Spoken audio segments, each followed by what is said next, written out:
doesn't love a beautiful golden pancake? If you don't like pancakes, I'm concerned about your soul. But today, I'm gonna be styling a perfectly golden, beautiful, fluffy stack of pancakes. It's gonna be amazing.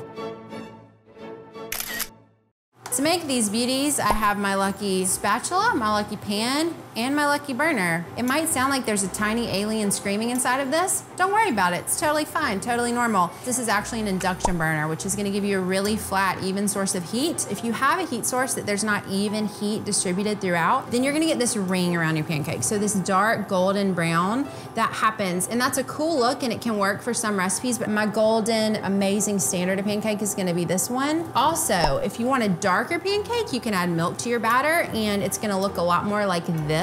There's another style of pancake called a lacy look. And in food styling world, it's known as a pancake that has this sort of like uneven coloring on it. So the key for our pancakes today is we don't want the lacy look, we don't want the ring around them. So I need an even heat source in a non-stick skillet that I don't have to add butter to, because you really want that even flat color on them. I'm gonna start these pretty little pancakes off with store-bought batter mix. I prefer the buttermilk variety. It makes your pancakes a lot fluffier. So I have this buttermilk pancake mix, and then I'm gonna add a cup and a half of water to it. And this gives us sort of more of a neutral color to play with toppings. When you pour your water in, you wanna mix it just barely. Lord knows, we do not want a flat, gnarly pancake. We want a fluffy one. If you over mix your batter, it's gonna get flat, and we want it to be fluffy and happy.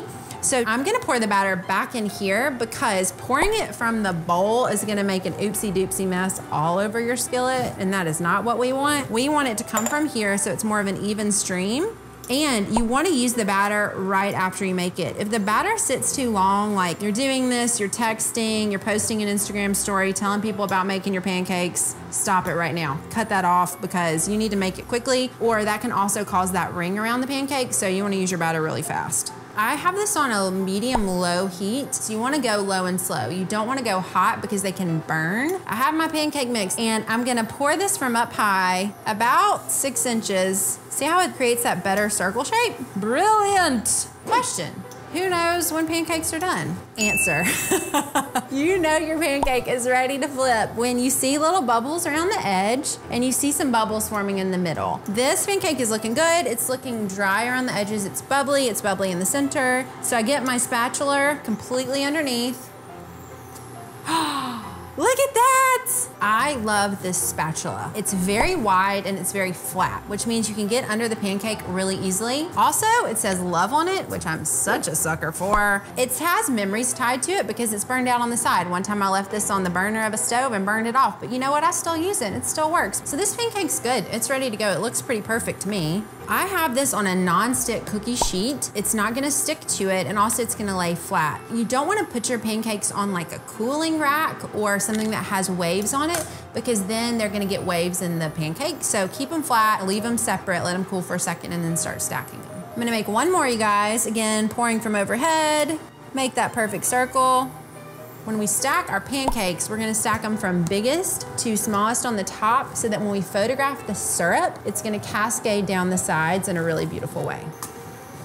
Perfect. If you want your stack of pancakes to look super duper perfect, which I love, you're gonna trim the edges. So inevitably, when you make a pancake in your skillet, there are gonna be some pieces that aren't perfect, like the batter kind of floats out a little bit, and that's simple. You just get a pair of baby scissors and you just trim it away. Super easy, and preferably you kind of want to do this while it's hot because it's easier to do and make it more of a clean cut. All right, so I've got these pancakes done. I might trim these guys up a little bit to get them ready for camera, and I'm gonna head over and get ready for an epic syrup pour and a photograph.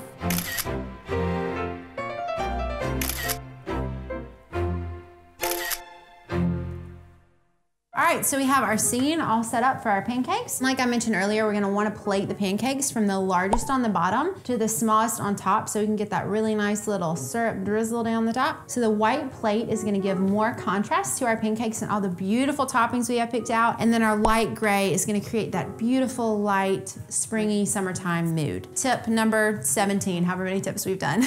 Put your syrup in the freezer overnight. I want it to go as slow as possible so I can make sure and capture it, And also you get that dynamic, beautiful drizzle coming down the sides of the pancake. And then in the morning when you're getting ready to shoot, just put it into the fridge really quick so it can defrost just a tad. So I'm gonna start stacking these on the plate.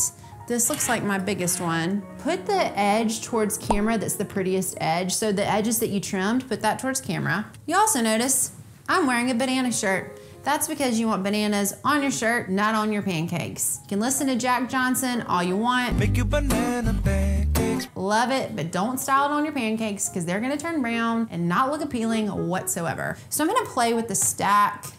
This one, and then top it.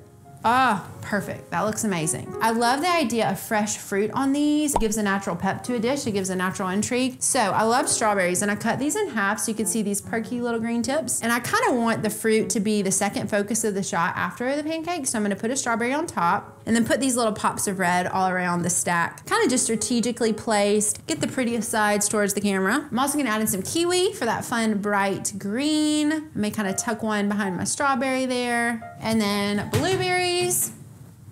I love this pretty blue. Try and kind of place some strategically so you can see some on top if they'll stay. We have toasted coconut, which I love toasted coconut. This coconut looks beautiful. Okay, like see how this looks like a giant rainbow that I shaped that I put on top? I'm gonna move that because you really want everything to look pretty balanced. The berries are the second star of the show besides the pancakes, so I don't wanna add too much of the coconut. We also have granola, which gives an extra textured element, and I kind of like seeing some of the chunks in the front. This is looking so good, y'all. We're building color, we're building texture, and even like if some of it gets on the surface like that, I don't really mind that because it looks natural. I love the way chocolate looks. It creates an epic textured, and I don't want to put the chocolate on so you can like see the brand on it. We want it to look natural, maybe face it away from camera. And then after we do the chocolate, I'm gonna add some cacao nibs. I love cacao nibs, and they create that extra texture all around. Now it's time for our epic syrup drizzle. And I'm gonna pour from up high because when I go to capture this on camera, the syrup jar is a lot less important than the beautiful cascading waterfall of syrup coming down on the front. Got it open, and I'm gonna try and nail that strawberry. Yes, perfect. I'm just gonna let that drizzle down. That looks amazing. All right, y'all, this looks beautiful. If your syrup starts to sink into the pancake a little bit, just add more.